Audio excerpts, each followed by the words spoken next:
Itu Pak, umumnya masalah-masalah yang terjadi di perkebunan itu apa Pak? Atau yang mungkin menurut Bapak bisa jadi ini jadi masalah di kebun lain, di kebun saya tidak ada. Bagaimana Pak Dwi? Misalnya permasalahan yang itu masalah yang sifatnya non teknis. Nah, yang pengalaman Pak Dwi selama menjadi manajer gimana Pak?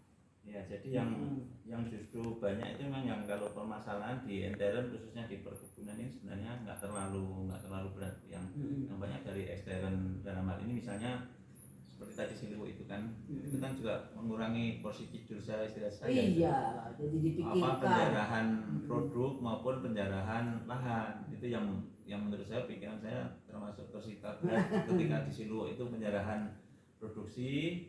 Kalau di Ngetas kemarin kan sempat ada mau penjarahan lahan juga itu tahu-tahu tanahnya dipatoki dan sebagainya. Makanya kita memang harus berhubungan baik dengan aparat ini, Polsek, Polres, Koramil, jadi penjarahan ya, salah satu penjarahan produksi maupun penjarahan lahan. Oke. Kalau di intern itu pada dasarnya hanya masalah keadilan aja, ketegasan keadilan petugas-petugas ini kadang-kadang seolah-olah ada yang dia nak emaskan, ada dan sebagainya itu ya kapal itu nggak terlalu menyita pikiran selama saya jabat itu. Yang memiliki pikiran itu aja sebenarnya yang dari ekstern itu penjarahan produk, penjarahan lahan. Oke, itu di Siliwo. Pada saat Bapak di Getas aman-aman saja. Di Getas itu malah ini penjarahan lahan sebenarnya. Oh. Ada mau dipatoki sama Getas itu yang Kakoba, kopi itu kan ya Pak? Iya, itu oleh masyarakat? Apa yang oleh... dipatoki yang di sini, yang di kebun Getasnya sini, yang di Beringin, yang kecamatan Beringin. Oh iya, Beringin itu ya. Ya. Itu oleh penduduk? Atau oleh oknum pejabat? Penduduk tapi ya hanya beberapa orang saja. Dia mematok alasannya apa ya Pak ya? Katanya itu dulu tanahnya mereka, zaman PK itu disita oleh perkebunan gitu adanya. Dia rasanya gini aja, bahwa panen kacang, panen di situ ya, panen itu kan garap tanahnya perusahaan misalnya itu kan tumpang sari saja itu berarti ya. Mana suratnya kalau memang? Ya nggak ada. Kita kan punya AGU. Ya, AGU kan punya itu. Mereka tidak bisa menunjukkan. Nggak bisa. Hanya cita-citanya dulu ikut baik panen dan sebagainya, kan tinggal baik saja tuh. Oke, satu lagi ya Pak ya, kita bicara tadi SDM itu memang penting ya Pak ya di mana-mana. Nah, itu kan Pak, Bapak sebagai pimpinan melakukan penilaian kinerja terhadap karyawan Bapak. Nah, pengalaman Bapak itu ya kan gini Pak, menurut Bapak perusahaan itu sudah ada ya Pak ya, sistem penilaian kinerjanya sudah ada.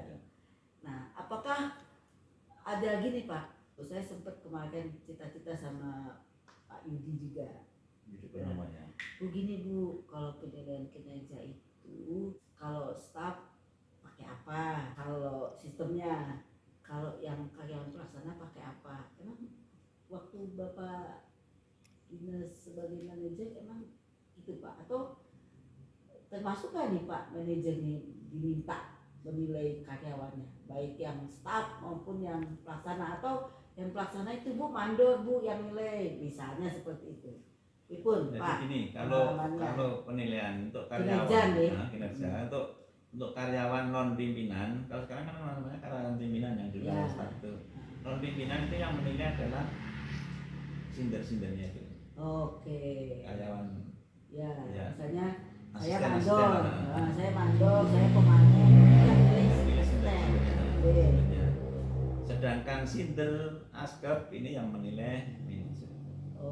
Jadi kita yang menilai itu askep hanya terbatas karyawan pimpinan saja. Oke, siap. Nah, pada saat teknis menilai Pak ya, kan ada juga Pak, misalnya kayak kami nih, kami itu yang menilai tidak hanya atasan. Teman sejawat kami menilai kami juga, mahasiswa menilai kami karena dosen ya. Karyawan tenaga pendidikan maksudnya kayak ya itu yang administrasi, yang pelaksana lah gitu, menilai kami juga. Nah, apakah waktu di perkebunan itu Bapak juga seperti itu sistemnya atau enggak? Pokoknya ngisi form, Terus nanti kita bicara-bicara, ini kamu saya nilai sekian lah ya. Menurutmu gimana? Artinya terbuka lah penilaian itu. Ya.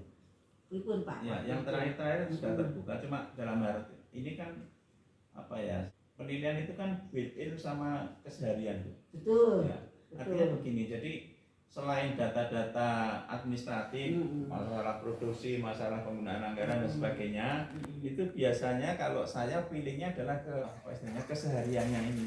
Ini Sinter ini katakanlah partisipasinya seperti apa, mencari jalan keluar seperti apa, hasilnya seperti apa, itu kan terbawa tiap hari sebenarnya. Ya. Sawungnya seperti apa, Ya. itu terbawa setiap hari yang akhirnya akan mempengaruhi pada nilai-nilai yang sifatnya nilai angka, Ya, gitu. administratif. Jadi kalau misalnya si A itu saya nilai apa ya, sebenarnya ada anunya ya, pomnya itu apa itu nilainya. Pokoknya intinya nanti kalau saya sebenarnya saya nilai dari mulai keputusan saya mau saya apakan. Mau saya kenaikan berkala biasa atau kenaikan berkala istimewa atau kenaikan pangkat, itu dulu. Karena keseharian itu tadi. Baik. Ya. Berarti Bapak itu melakukan penilaian tujuannya untuk apa dulu nih, Ya, nilai ini. ya. Baru nanti mundur ke belakang. Mundur ke belakang angkanya. Untuk tujuan ini kan perlu A, B, C Ya, yang dinilai. ya. Baru itu jadi menjadi pertimbangan. Saya dinilai itu misalnya mahasiswa nilai saya, teman sejawat nilai. Kalau di ini sistemnya gitu nggak? Kalau di kebun? Enggak ya Pak. Enggak. Jadi memang SDM punya catatan, kemudian mungkin ada masukan dari Pak manajernya atau pimpinannya ya Pak ya. Bukan, jadi kalau di kebun itu ADM itu berfungsi sebagai kalau masalah penilaian kinerja, penilaian kinerja karyawan. ADM itu sendiri Yang menilai iya. kan. Nulis sendiri juga. Nanti tanda tangan tuh baru dipanggil mereka. Misalnya nilai Bu Lili gitu ya. Saya misalnya nih tak nilai Bapak. Terus tak panggil. Bu Lili ini saya nilai seperti ini. Ada keberatan enggak? Enggak, Pak. Kalau enggak tanda tangan, saya tanda tangan. Tapi selama ini enggak pernah ada yang protes kok. Pak saya nilai kok segini gitu ya.